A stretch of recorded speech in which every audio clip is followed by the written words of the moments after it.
Welcome to the Madison Miller Podcast. Today is Tuesday, February 23rd, 2021. Today I'm going to recap yesterday's college basketball, NBA, and NHL games, look ahead to today's games in each sport.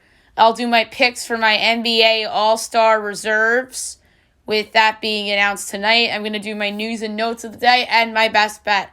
All right, we're going to start in college basketball and go over what was a nice slate from yesterday and look ahead to a non-busy slate for today. So, without further ado, here we go with the college basketball results from yesterday.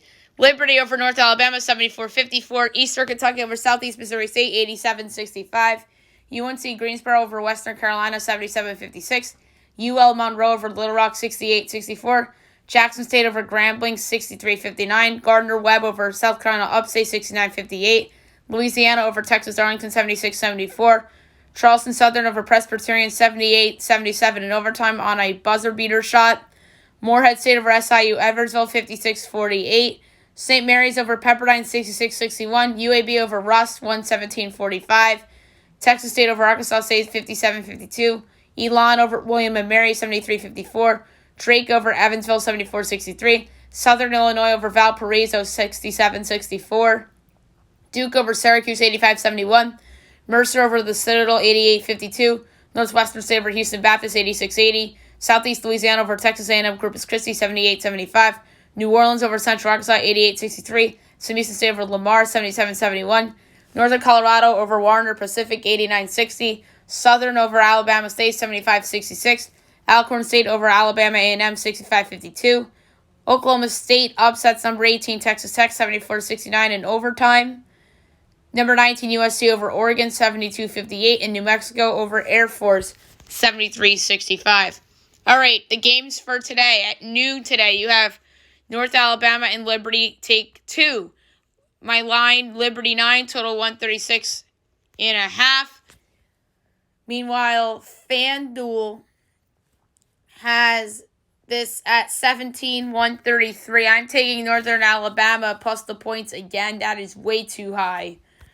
2 o'clock, Akron, Ohio. I'm at Akron, 4.5, total 150.5. It's Akron as 1.5 point underdog, total 151.5. I'm taking Akron plus the 1.5 at minus 116 and at plus 100 on the money line. 3 o'clock, Pacific and San Diego. I'm at Pacific 3, total 141.5. Well, it's Pacific 3.5, total 136. I'm taking the over at minus 116. 5 o'clock, Miami of Ohio and Central Michigan. I'm at Miami of Ohio by 6.5, total 155.5. And it is 3.5, 149.5. I'm taking the over. This is definitely an over game. Although I like the side of Miami, Ohio as well, but I like the over even better. Buffalo and Northern Illinois. I am at Buffalo 14, total 145.5. Meanwhile, it's 12.5, total 144. I am taking, this is tough. Point half edge on the over, point half edge on Buffalo. For the podcast sake, I'll go with Buffalo, but I'm not betting on it. App State, Georgia State. I'm at Georgia State 5, total 142. Meanwhile, it's Georgia State 6.5, total 140.5. So yet again, 1.5 off each way. At gunpoint, again, I'm going to go with the over. I wouldn't bet on it, though.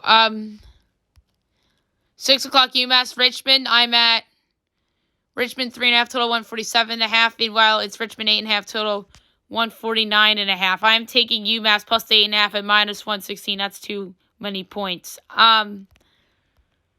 Next up, on CBS Sports Network, you have St. Louis and VCU. I am at VCU 2, total 140. Meanwhile, it's St. Louis 3.5, total 134. I am taking... This is hard. I have a big edge on the over and a big edge on the home team here. I feel better about VCU. So give me VCU plus 3.5, plus 148 on the money line. I also would consider the over as well in this game. 7 o'clock on Fox Sports 1, number 5, Illinois at Michigan State. I'm at Illinois 10, total 146.5. Meanwhile, it is Illinois 7, total 144. I'm going to lay with Illinois. This is not the Michigan State of old. Illinois is rocking, and they're a team that cannot be slept on going into the big dance. So give me Illinois minus the points. Next up, number 10, West Virginia at TCU. I'm at West Virginia 8, total 144.5. This game's on ESPN 2 tonight. And West Virginia is giving 7.5, totals 147. So I am 1 point off on the Mountaineers. And I have an edge on the under, so give me under 147. I think West Virginia's defense will step up like we haven't seen in a while because they've been going against good offenses and within the likes of like Texas and stuff like that. So give me under 147 for West Virginia against TCU. ACC Network X, Georgia Tech at number 16, Virginia Tech. I am at Virginia Tech 1.5, total 142. Meanwhile, it is Virginia Tech 2.5, total 136.5. I am taking the over. That's way too low for my liking. So give me over 136.5. High Point Campbell. I'm at Campbell 9, total 138. Meanwhile, it is Campbell 4, total 132.5. I have two substantial edges. I'm going to go with the over 132.5. because the value is better at minus 102. Bowling Green in Eastern Michigan. I am at Bowling Green 10.5, total 151. Meanwhile, it's 7.5, total 146. I'm going to go again with an over here. ACC Network, Notre Dame, Louisville. Louisville 8, total 140 is my projection. And it's Louisville 4, total 141.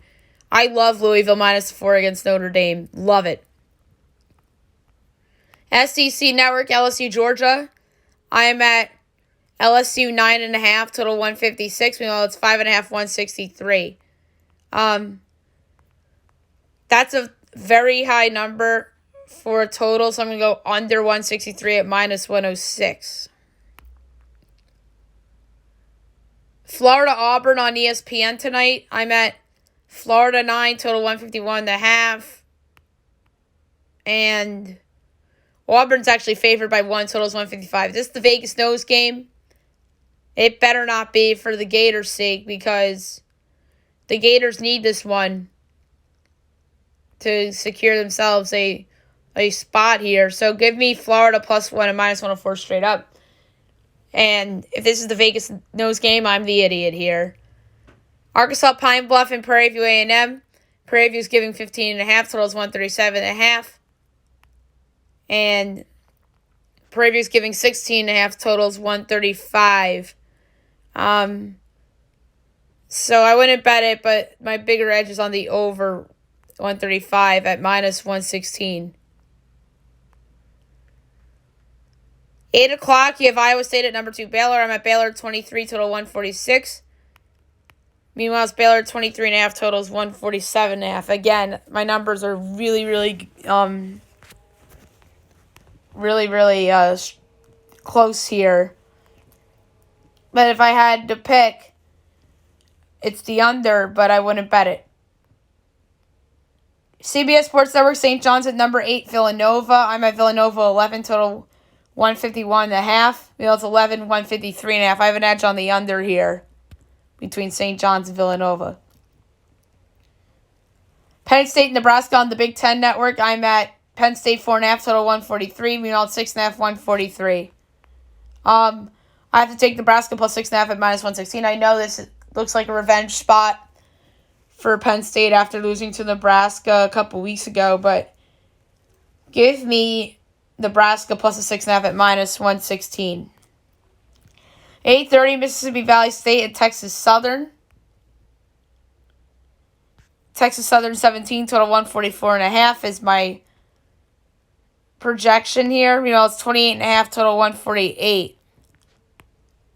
I have to take the terrible Mississippi Valley State team plus the 28.5 here.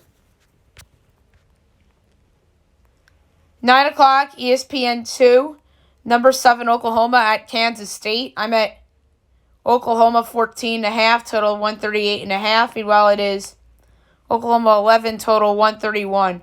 I absolutely love the over here. That is way too low for Oklahoma. Give me over 131. ESPN, best game of the night. Number 17, Kansas at number 14, Texas. I'm at Kansas 5, total 142. Meanwhile, it is Texas 2.5, total 139.5. I'm taking Kansas plus the 2.5 and plus 124 straight up. Kansas is on a roll night now, and I like it. Obviously, Texas is coming off the West Virginia loss and that blown lead. So there's the bounce back case to be made for Texas, but I'm going Kansas plus 2.5 and plus 124 on the money line. SEC Network, Ole Miss at number 24, Missouri. I am at a pick'em in 145.5. Meanwhile, it's 132.5. So I have two avenues I can go, but I'm going with the over here. That's way too low. These two offenses are better than this, so give me over 132.5. Pac-12 Network, Washington at Arizona State. I'm at Arizona State by 8, total 147. Meanwhile, it's 9.5, total 151. I'm taking the under. Washington just is not that good offensively, so give me under 151. Granted, Arizona State's bad defensively, and so is Washington, but Washington's offense is horrendous. And last but not least, on Fox Sports 1, UConn Georgetown. I'm at UConn 7.5, total 140.5. Meanwhile, it is UConn 4, total 138.5. I'm laying it with UConn at minus 116. Georgetown's not that good, and UConn needs to start picking up these wins to secure themselves a good seed in the NCAA tournament, and UNC-BC is postponed for the night. So there you have it for college basketball today. Now we'll move on to the NBA. We will look back on the games from last night, and we will look ahead to today's games. Bulls over the Rockets, 120-100. The Bulls, 14-16. Rockets, 11-18. Kobe White, 24 points for the Bulls. And leading the way for the Rockets, David Nwaba at 22 and 9 boards. Mavs over the Grizzlies, 102-92. Dallas, 14-15. Memphis, 13-14. Tim Hardaway Jr., 29 points to lead the Mavs and 7 3-pointers. Ja Morant, 22 points and 9 assists. Heat over the Thunder, 108-94. Big win for the Heat, 14-17 on the year. Oklahoma City, 12-19. Duncan Robinson, 22 points for Miami. Shai Gilgeous-Alexander had 27 with 5 assists. Suns over the Trailblazers, 132-100. Great win for Phoenix. They're 20-10. Portland's 18-12. Devon Booker, 34 points to lead the Suns. Damian Lillard had 24 with 7 assists for the Blazers. Jazz over the Hornets, 132-110. The Jazz 25-6, Charlotte 14-16. Donovan Mitchell 23 points and 8 assists to lead the Jazz, and LaMelo Ball 21 with 7 boards and 4 assists for Charlotte. Wizards over the Lakers 127-124 in overtime. The Wizards 11-17. The Lakers 22-10. Bradley Beal led the way, 33 points. Russell Westbrook was great too. LeBron missed a free throw at the end of regulation, or else the Lakers would have won the game. That cost them the game. The best player in basketball rarely screws up like that, but he did last night. LeBron James, 31 points and 13 assists for the Lakers. And now looking ahead to the window for tonight in the association. We'll start it off at 7 o'clock with the Hawks and the Cavaliers. I'm at the Hawks 6, total 222. Meanwhile, it's 7 and 227. I'm taking the under. I know the Cavs defense has been atrocious of late, but so is the Cavs offense. Pistons Magic, I'm at Orlando 5 total 218. Meanwhile, Orlando 3.5 total 208. I absolutely love the over here at minus 108. I understand Orlando has some injuries going on. But Orlando, at the same time, hasn't been bad. It's weird that they've been playing really well, like coming off good wins from the weekend. So give me over 208 at minus 108. Kings Nets at 7:30 with fans in the building at the Barclays Center. The Nets are favored. I have to make a minor adjustment here with fans in the building. Brooklyn 9 total 235.5. Meanwhile, it is Brooklyn 7 total 242. I hate taking unders in Nets games, but I'm doing it again here. Under 242. That's way too high. Warriors Knicks. The Knicks also welcoming fans back in the building. I'm at Golden State 4.5 total 217. Meanwhile, it's Golden State 2.5 total 218. I have no choice but to lay the 2.5 with the Warriors. Yes, the Knicks have been playing great lately, but it looks like Stephen Curry is going to play tonight for the Warriors. And if he doesn't, then the Knicks should be favorites in this game. But with Steph back, Golden State should take care of business on the road. I could be wrong, and the Garden fans at a limited number can have an impact, and the Knicks could win. But I'm going to lay the 2.5 with Golden State, although I don't love that play. 76ers Raptors. I'm at Sixers 8 total 224.5. Meanwhile, Sixers 1.5 total 223. I have to lay it with the Sixers, but let me make sure that Joel Embiid and Ben Simmons are playing, because that is a super low number. Granted, the Raptors have been playing great basketball of late. I don't see anybody on the injury report, but I'm going to lay to 1.5 of Philly against the Raptors. TNT tonight, Celtics Mavericks at 7:30 as well. I'm at Dallas 1 total 224. Meanwhile, it is Boston 1.5 total 226.5. This is a hard call. I have a nice edge on Dallas and a nice edge on the under. I'm going to go with the Celtics have been so feast or famine. I'm going to pick the under, 226.5. I don't feel good about it. I think the Mavs will probably win, but I could see where Boston wins too. So give me under 226.5 for Dallas, Boston. 8 o'clock, Timberwolves, Bucks. I'm at Bucks 19.5, total 227. Meanwhile, it's 11 and 231.5. I'm going to lay the 11 with the Milwaukee Bucks. It looks like that Drew Holiday could very well be back for this game, so give me Milwaukee minus 11. 10 o'clock, TNT, Trailblazers, Nuggets. That's a nice one.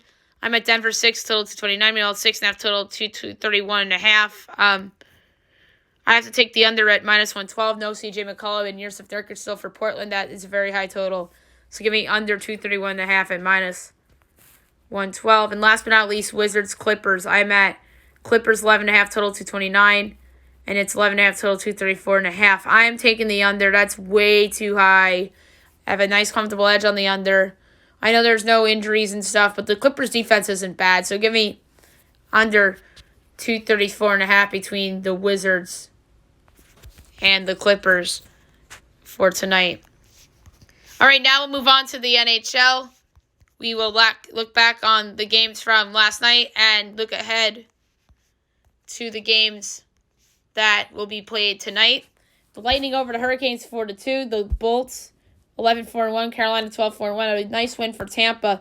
The number 3 started the game with 34 saves on 36 shots. Andre Vasilevsky, the number 2, started the game with 2 goals. Jasper Fast, and the number 1 started the game with a goal and assist. Victor Hedman.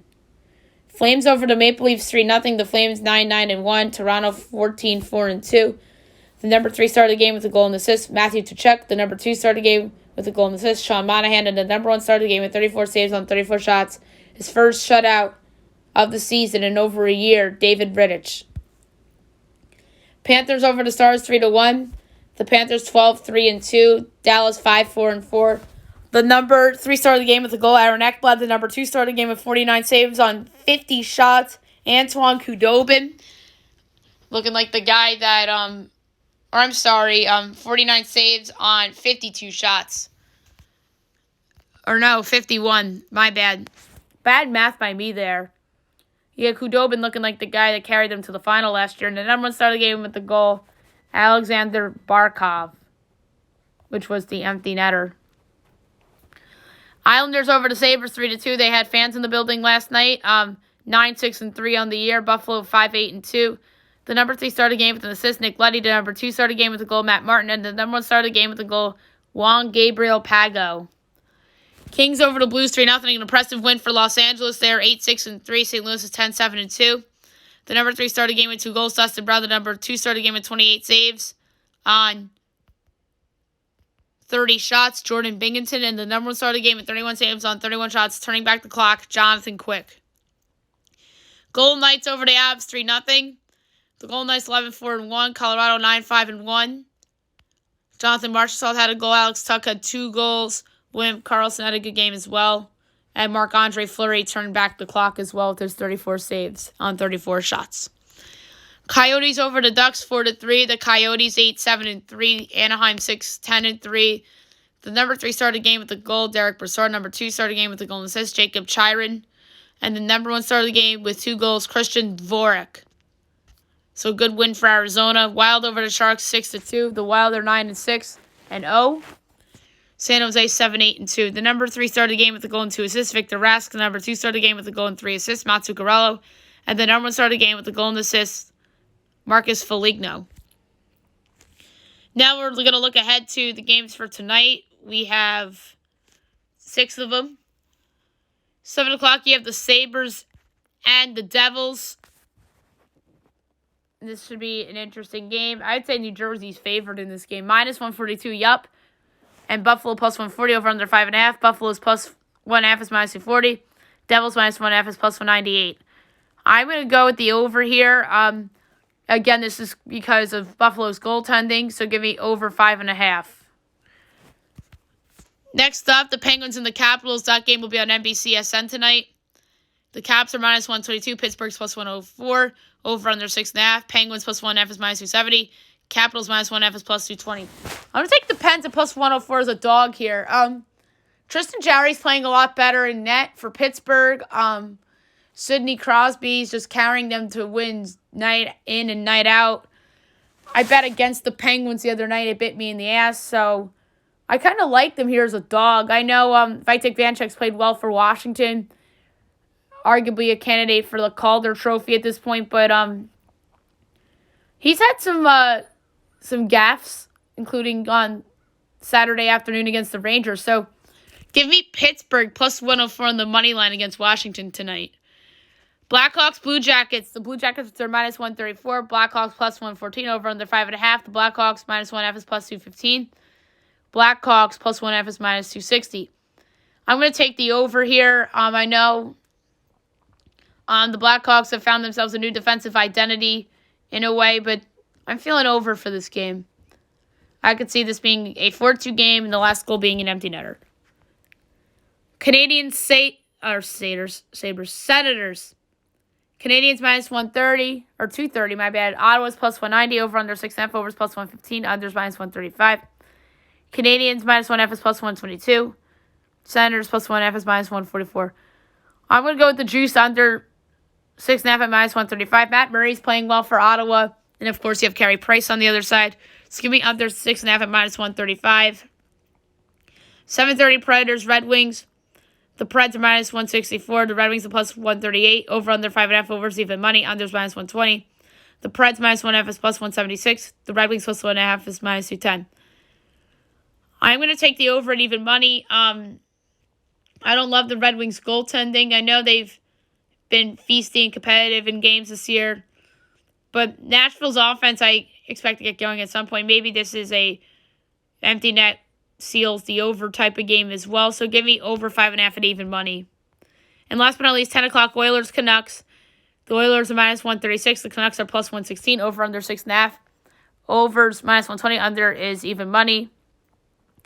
Canucks +1.5 is -135. Edmonton -1.5 is +194. I'm going to take Vancouver straight up at +116. Vancouver has not played great of late, but I am going to take a shot here at home with the Canucks. I could see this being an over game as well, obviously, but just have a hunch here about the Canucks at home. I could see this being like a 4-3 Canucks type of victory. Maybe 3-2 Canucks, 4-2. So give me Vancouver +116 straight up. Now I'm going to do my picks for the NBA All-Star Reserves. This wasn't an easy list to make, so without further ado, here we go. So the starters in the Eastern Conference, you have Kyrie Irving, Bradley Beal, Kevin Durant, Giannis Antetokounmpo, and Joel Embiid, and that is the deserving starting five in my mind. Although you could argue Harden over Beal at this point, and even Ben Simmons over Kyrie Irving, because Kyrie Irving took some time off, and Harden has just been more tremendous and committed to winning since being traded to the Brooklyn Nets, and Bradley Beal stuck on the bad Wizards team. But from an individual standpoint, I get the Kyrie Bradley Beal thing. And then obviously Durant and Giannis have been the best two forwards in the East this year, and then Embiid's been the best big in the East. All right, so I gave away two of my reserves off the bat, Ben Simmons and James Harden. Those are two guards I have written down as reserves. Obviously, Simmons has been tremendous, and Simmons, 2 ways, and then Harden has just been really good since coming over from Brooklyn. Jaylen Brown I have as a reserve. I know the Celtics have been scuffling of late, and the bottom line is that this team is terrible without Jaylen Brown and Jason Tatum. So I went with Jaylen Brown. This is the best season of his career. He's really improved every year, and I like the way he's played this year, so he gets my last guard spot. My forwards, Domantas Sabonis of the Pacers. He really has been the Eastern Conference's version of Nikola Jokic this year for Indiana. Gordon Hayward, he's playing up to that contract in Charlotte. He's been tremendous. He's one of the big reasons why Charlotte's been a surprisingly decent team this year. Julius Randle of the New York Knicks. Same thing with Hayward. He's been a big reason why the Knicks have been a pleasant surprise in the Eastern Conference this year. Although I think the head coach has a lot to do with that as well, and Tom Thibodeau. So, and then my last All-Star spot is a wild card. Again, this continues the theme with Hayward and Randle, the best player on a surprisingly decent team in the Eastern Conference, and that is the Chicago Bulls' Zach LaVine. He's been really good this year, and he's carried them to wins. He's kept them in games against good teams like we saw on Friday night in national TV against the 76ers. So I decided to go with Zach LaVine.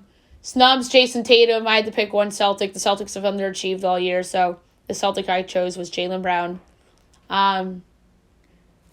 Another snub, obviously, Malcolm Brogdon, who's been really good on Indiana. But I had to pick one Pacer, and I decided to go with Sabonis. Jimmy Butler, that's because he was out due to COVID. That's really not his fault, but if he was healthy the whole year, he certainly would have made it. Bam Adebayo of the Heat, couldn't pick him because of Miami underachieving as well. I know he's been tremendous, but he wanted to reward Randle and Sabonis and Hayward because those three teams, quite frankly, are having better seasons than the Miami Heat are right now. Although Miami's coming on a little bit, I won't be shocked if they pick Butler or Bam over one of the guys I have, like a Randle or something like that. Because I know that there's skepticism over the Knicks or the Charlotte Hornets or the Bulls. So Hayward, Randle, and LaVine, one of those guys I could see being snubbed for one of the Heat players. Or Jason Tatum even as well. Pascal Siakam, to me, is somebody that has played his way back into the conversation. He's been tremendous, leading the way for the Raptors. So, yeah, that's another one that I won't be surprised if he makes it. So, again, my snubs, Jason Tatum, Jimmy Butler, Bam Adebayo, Malcolm Brogdon, Pascal Siakam, and Jeremy Grant of the Pistons, who I have to mention as well, having the best year of his career, but he's obviously on a bad team. The West. We know the starters are Stephen Curry, Luka Doncic, Kawhi Leonard, LeBron James, and Nikola Jokic. That's the deserving starting five. I know some people will argue Luka doesn't deserve to be there, but he single-handedly carried the Mavericks back to the playoff picture in the Western Conference, and he's one of the best 10 players in the world, so Luka Doncic has to be in there. Stephen Curry's looking like the Stephen Curry of old. Kawhi and LeBron, obviously the best two forwards in the West. And then Nikola Jokic, who's the best big man in the West, who has been healthy most of the year, I should say. Because there's an obvious big man that is injured at the moment that we'll get to. All right, so my reserves. Guards, Damian Lillard of the Blazers. That's who many people think deserve to be started, but it comes down to Curry versus Lillard. I have to go with Curry. But the case for Lillard, I understand he's definitely going to make the All-Star team, but the case for him starting is that he single-handedly has carried the Blazers to stay in the playoff picture without C.J. McCollum and Yusuf Nurkic. But anyway, Lillard's going to be there regardless. Donovan Mitchell, the Jazz have just been a pleasant surprise in terms of having the best record in the league. I don't think anybody expected that at this point, but Utah expected to be good, but not this good. And Mitchell's a big part of that. Paul George, he's been really, really good this year for the Clippers, both offensively and defensively, despite the injuries. Forwards, Zion Williamson. I think they're going to put Zion in there because he's Zion Williamson. But the reason why I have Zion on here is because Zion's been tremendous this year. He's helped the Pelicans stay in the playoff picture in the Western Conference. And I know Ingram's been great as well, but Zion has been their best player this year, not Brandon Ingram, in my opinion. And Zion will be their best player for a long, long time. And he's finally living up to the potential that we all thought. Anthony Davis, and I have an asterisk by his name because he's injured. But he's going to be considered an all-star anyway because he's on the Lakers and he's awesome. Rudy Gobert, the Jazz deserve two players, in my opinion, because the Jazz have the best record in the league. So I had to put Rudy Gobert in there. And then my wild card's Chris Paul. I know you could argue Devon Booker for the Suns, but the sole reason why the Phoenix Suns, in my opinion, have been a pleasant surprise this year is because of one Chris Paul. So Chris Paul, to me, deserves the All-Star nod. And without Chris Paul, the Suns are probably 500 or worse. So, to me, it's Chris Paul.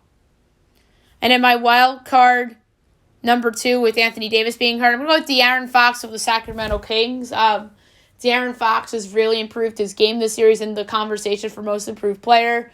And the Kings are hanging around the Western Conference playoff race as well. So I'm going to pick De'Aaron Fox. Some snubs, DeMar DeRozan of the Spurs. You could argue DeMar deserves to be there. Maybe he gets that Davis spot. DeRozan's obviously playing great, and his play is a big reason why the Spurs have been a big overachiever this year. And obviously the brilliant coaching of Greg Popovich as well. Honorable mention in the East that I forgot about was Chris Middleton. I won't be shocked if he makes it, but I don't think he really deserves it all that much because the Bucks have not really been as special as we thought, and Giannis is the sole reason why that team is good. And I think that Chris Middleton is one of the more overrated players in basketball. I'm sorry. I just wanted to mention that real quick. And then back to the West. Some honorable mentions. I mentioned DeRozan. Kristaps Porzingis has played well, but he's just not really healthy. Somebody else I want to give a shout out to, John Morant. If he wasn't hurt earlier in the year, I think the Grizzlies would have been better, and maybe he would have made the All-Star team out in the West. Devon Booker I talked about already. I just think that the league will pick one son, and that son will be Chris Paul. But I personally have picked Chris Paul over Devon Booker because I think Chris Paul is the biggest reason for their success. Although Devon Booker's been tremendous, and I think Chris Paul's presence has helped Devon Booker in a major way. DeAndre Ayton, I'm going to give a shout-out to as well. I think he's one of the more improved players in basketball as well.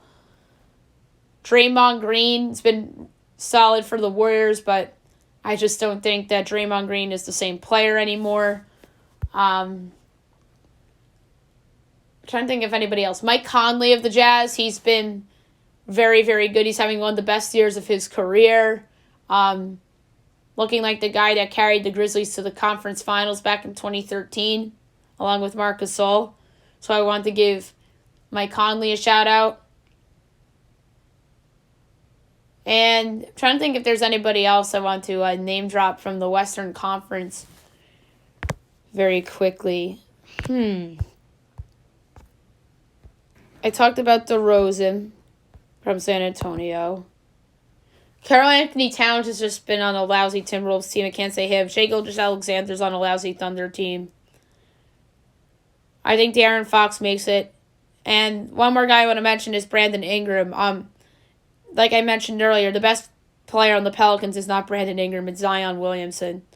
And Zion is carrying them to wins like the one that we saw on national TV against the Boston Celtics. So, there you have it for NBA All-Star Chatter, and we will talk about this on the podcast tomorrow. News and notes. We have a lot of news and notes today.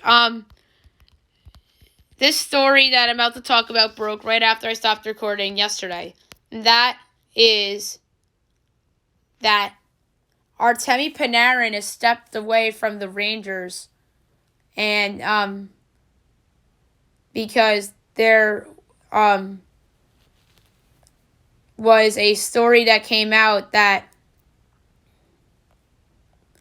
Artemi Panarin is stepping away from the team because his former coach out in Russia told a Russian media outlet that the former forward assaulted an 18-year-old girl in Latvia after a road game in 2011.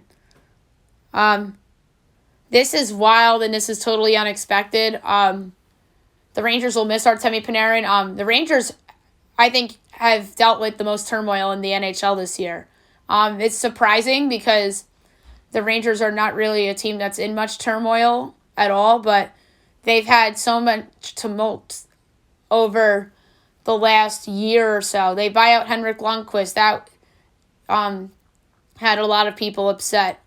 There was an incident where a fan said a racial slur in a video conference with Keandre Miller, who is one of the best rookie defensemen, let alone rookies in the NHL. That was about a year ago. Tony DeAngelo was released from the team because of his antics off the ice and his poor defensive play on the ice.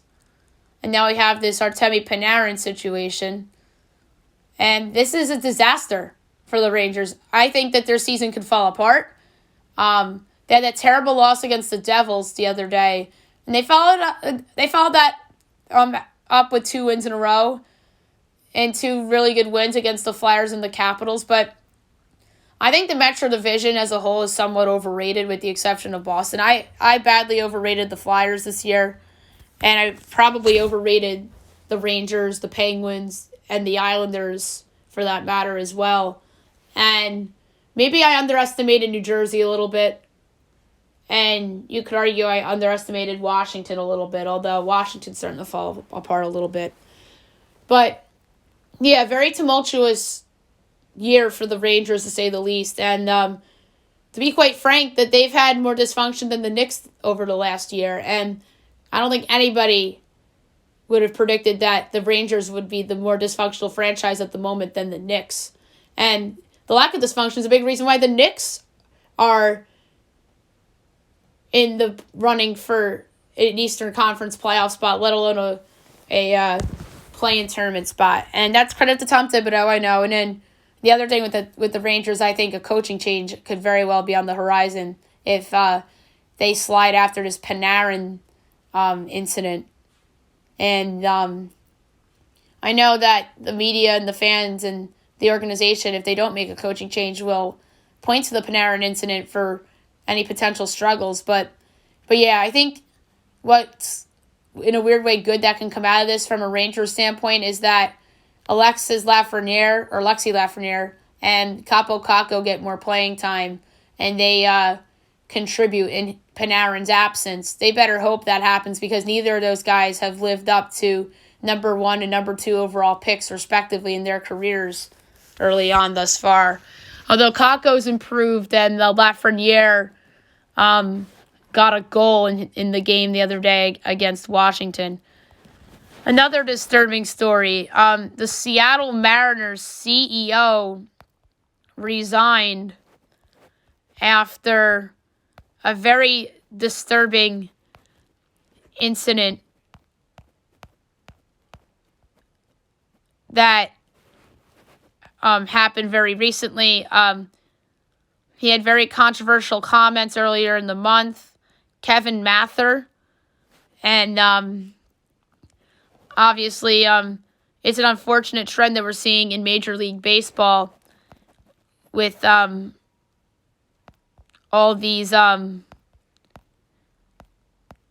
situations involving women and other incidents like racial comments and all that. And he really made some disturbing comments to players, whether they were racist or rude. And this guy really deserved to go. So he resigns, and it's just a tumultuous one to Major League Baseball, because we saw the situation with Mickey Callaway and Kevin Porter, respectively, with the women assault, and now we have this with Mariners CEO Kevin Mather. So Mather resigns in the wake of all of the issues that were going on there. And some promising news. New Jersey, it was announced yesterday, Governor Murphy announced that indoor arenas for sports and entertainment will reopen at 10 and 15% capacity, respectively, for indoor and outdoor venues. So that means fans will be back at New Jersey Devils, Seton Hall, Rutgers, and Red Bulls games come the rest of this winter and early spring. So that is good news for those respective teams.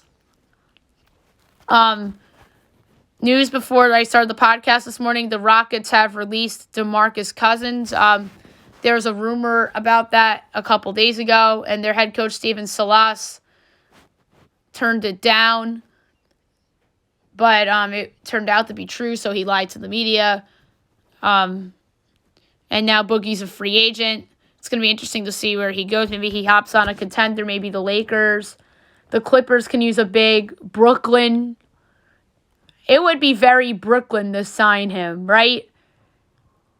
Brooklyn with Durant, Cousins, Irving, Harden, and Joe Harris as your crunch time 5. I know Boogie isn't the same player anymore, but he could certainly help the Brooklyn Nets, and he would be an upgrade over DeAndre Jordan in my mind. Although Jordan played very well the other day against the Clippers, I think he might have just been motivated to be back playing against his former club. But yeah, Demarcus Cousins released. I think Brooklyn's a candidate for him. Boston, I think he can help the Celtics. He'd be an upgrade over Tristan Thompson. I think he'd help the Clippers. Coming off the bench for them. So it's going to be interesting. Maybe New York with Rachel Robinson out. And he would be an upgrade over Taj Gibson.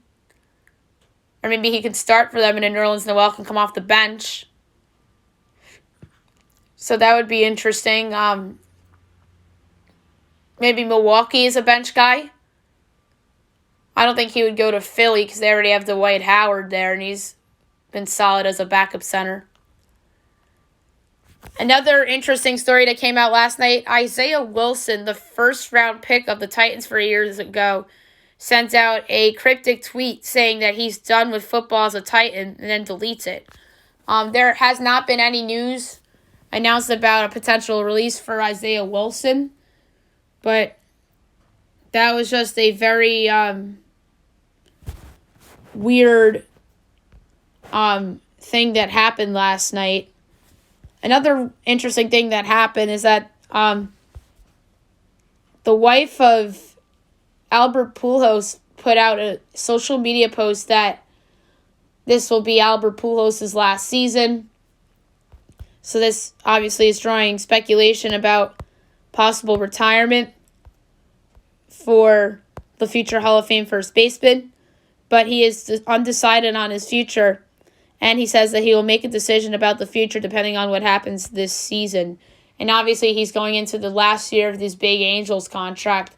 And who had him playing out that entire contract? I know that's going to go down as one of the worst contracts in baseball history because he was never the same after leaving the Cardinals. Maybe he had 1 or 2 good seasons with Anaheim in terms of what he was with St. Louis. But yeah, Albert Pujols' potential retirement. And another news item that came out yesterday is that Mike Tomlin tested positive for COVID-19. Hopefully he gets well soon.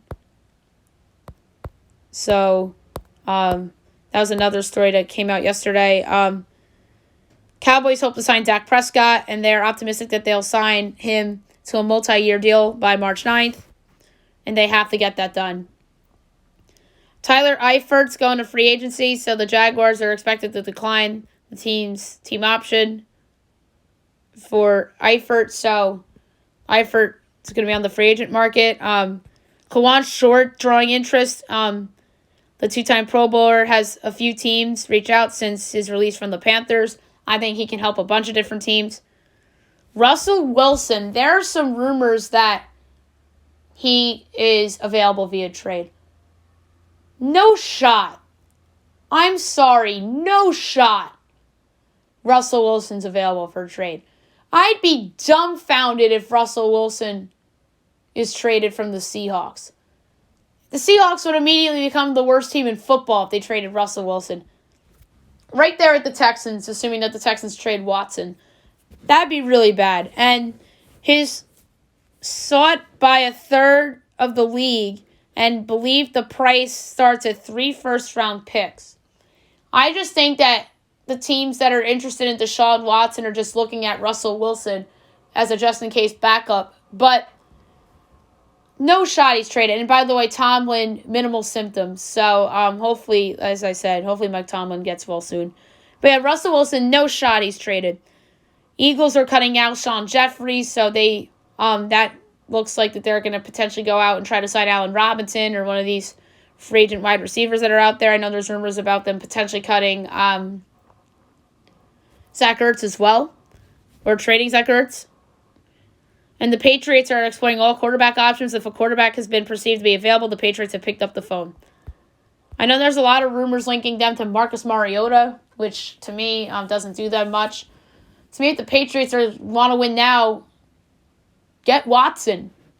Go out and trade the farm for Deshaun Watson if you're seriously about winning now. But to me, the Patriots should be rebuilding. They have no wide receivers.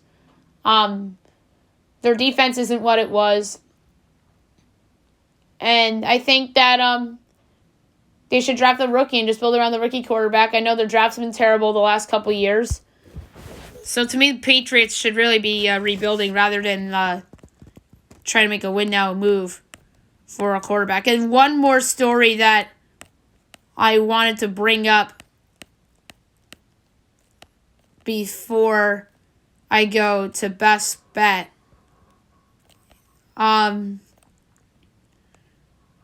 Trying to find it.